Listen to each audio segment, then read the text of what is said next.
Special train से रामेश्वरम धाम की तीर्थ यात्रा। आज ही अपनी सीट बुक कराएं त्रिपुरयात्रा.com पर। विदिशा जिले के लटेरी तहसील के वन क्षेत्र में लकड़ी चोरों को रोकने के दौरान वन अमले ने फायरिंग की। पता चला है कि इसमें चैन सिंह नाम के एक शख्स की घटनास्थल पर ही मौत हो गई। 2 व्यक्ति गंभीर रूप से घायल भी हैं, जिन्हें विदिशा के जिला अस्पताल में लाया गया है। बता दें कि रात में तस्कर जो हैं वो वन क्षेत्र से लकड़ी काटते हैं और रात में ही उनकी तस्करी कर दी जाती है। इन्हें ही रोकने के लिए फायरिंग की घटना घटी। मृतक चैन सिंह के परिजनों ने भी माना है कि वो रात में लकड़ी काटने गया था और एक फायरिंग के दौरान उसकी मौत हुई है। वहीं डीएफओ राजवीर सिंह का यह कहना है कि लकड़ी चोरों ने रास्ते में मोटरसाइकिल खड़ी कर दी थी और जमकर पथराव भी किया, जिसके बाद वन अमले ने अपनी आत्मसुरक्षा के लिए फायरिंग की। उधर सीएम शिवराज सिंह चौहान ने इस पूरी घटना पर दुख जताया है और घटना की न्यायिक जांच के आदेश भी दिए हैं। गृह मंत्री डॉक्टर नरोत्तम मिश्रा ने यह कहा कि रेंजर को सस्पेंड कर दिया गया है और उस पर मामला भी दर्ज किया गया। साथ ही मृतक चैन सिंह के परिवार को 20 लाख रुपए की आर्थिक सहायता भी दी जाएगी। साथ ही घायलों को 5 लाख रुपए की सहायता की घोषणा की गई है। तो विदिशा जिले के लटेरी तहसील के वन क्षेत्र में लकड़ी तस्करों को रोकने के दौरान वन अमले ने जो फायरिंग की उसमें एक आदिवासी ग्रामीण की मौत हुई है, वहीं कुछ लोग घायल भी हुए हैं, ये बताया जा रहा है। ये अपनी टीम के साथ वहां उनको पकड़ने के लिए, रोकने के लिए गए तो जो लकड़ी चोर थे उन्होंने रास्ते में मोटरसाइकिल डाल करके पथराव शुरू कर दिया और जब इनको काफ़ी खतरा महसूस हुआ और काफ़ी लोग वहाँ पे आकर के पथराव होने लगा तो उन्होंने आत्मरक्षा में अपनी गोली चलाई।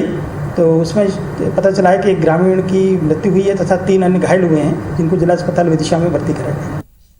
सस्पेंड उन्हें कर दिया गया है। ऑर्डर थोड़ी देर में निकलता होगा। जो व्यक्ति एक मृत हुआ है उसे 20 लाख रुपए की सहायता, जो घायल हुए हैं उन्हें 5 लाख रुपए की सहायता, उनका संपूर्ण इलाज सरकार वहन करेगी। तो हमने ये भी आपको सुनाया कि गृह मंत्री नरोत्तम मिश्रा ने इस पूरे मामले पर क्या कुछ कहा है। तो फायरिंग लकड़ी तस्कर को रोकने के लिए की गई, मगर मौत एक आदिवासी ग्रामीण की होती है। इसके साथ ही कुछ लोग यहां पर घायल भी हैं। सवाल कई उठ रहे हैं इस हादसे के बाद, लेकिन इन सवालों के जवाब ढूंढने के पहले इस पूरे घटनाक्रम को हमें समझना होगा। और इस पर ज्यादा जानकारी के लिए हमारे साथ हमारे विदिशा सहयोगी मनोज पांडे जुड़े हैं। मनोज, आपसे पूरे घटनाक्रम की जानकारी चाहेंगे।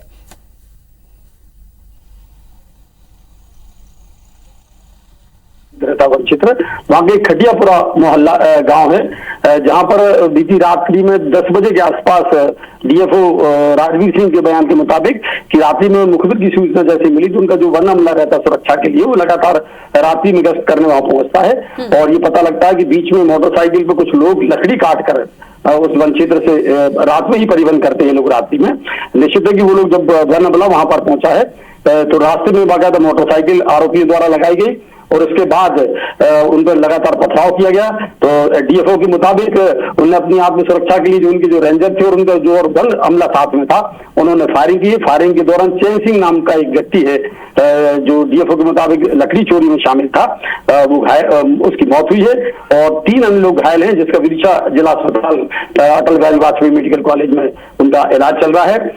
डीएफओ के मुताबिक वन क्षेत्र में लगातार ये चीजें चलती रहती है। सुरक्षा करना वन अमले का भी दायित्व बनता है और निश्चित है परिवहन लगातार लटेरी चूंकि बड़ा घना क्षेत्र है कि आज रात्रि में इस प्रकार की घटनाएं घटती हैं। इस प्रकार की घटना भी घटी है जिसको लेकर ये बात आती है।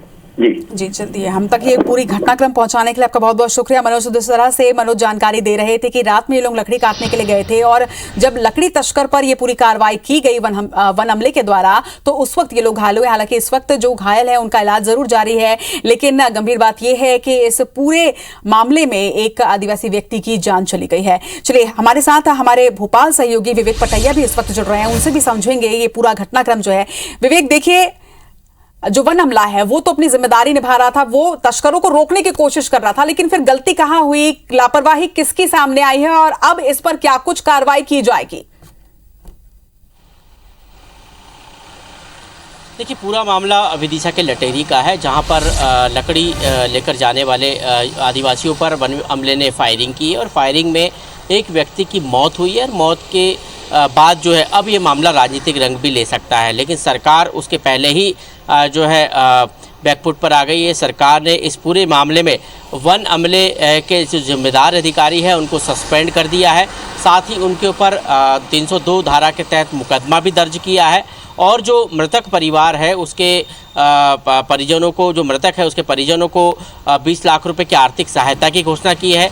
जो गंभीर रूप से घायल है उनके इलाज की समुचित व्यवस्था करने के साथ ही 5-5 लाख रुपए घायलों को देने की भी घोषणा सरकार ने की है। और सबसे बड़ी बात है कि मुख्यमंत्री ने स्वयं इस पूरे मामले में संज्ञान लिया है, घटना को बेहद ही गंभीर बताया, निंदनीय बताया और न्यायिक जांच की घोषणा कर दी। मतलब इस पूरे मामले में अब न्यायिक जांच होगी। सरकार इसलिए भी इस पूरे मामले में फूंक फूंक कर कदम रख रही है क्योंकि ये आदिवासियों से जुड़ा हुआ मामला है, आदिवासी की मौत का मामला है और सरकार को निश्चित तौर पर विपक्ष इस मामले में घेर सकता है। और यही कारण है कि सरकार ने इस पूरे मामले में भले ही जो आरोपी है वो लकड़ी चुराने का उनके ऊपर आरोप लगा हो और उसके बाद उन पर फायरिंग हुई हो, लेकिन सरकार ने इस पूरे मामले में अब जो है बचाव की मुद्रा में सरकार आ गई है और सरकार ने जो अमला है वन अमला उस पर जो है मामला पंजीबद्ध किया है, जो जिन्होंने गोली चलाई है। और साथ ही पूरे मामले में सरकार की तरफ से अब जो है न्यायिक जांच की घोषणा भी कर दी गई है। जी, खबर पर नजर बनाकर आप रखिएगा विवेक। तमाम जानकारी के लिए आपका बहुत बहुत शुक्रिया।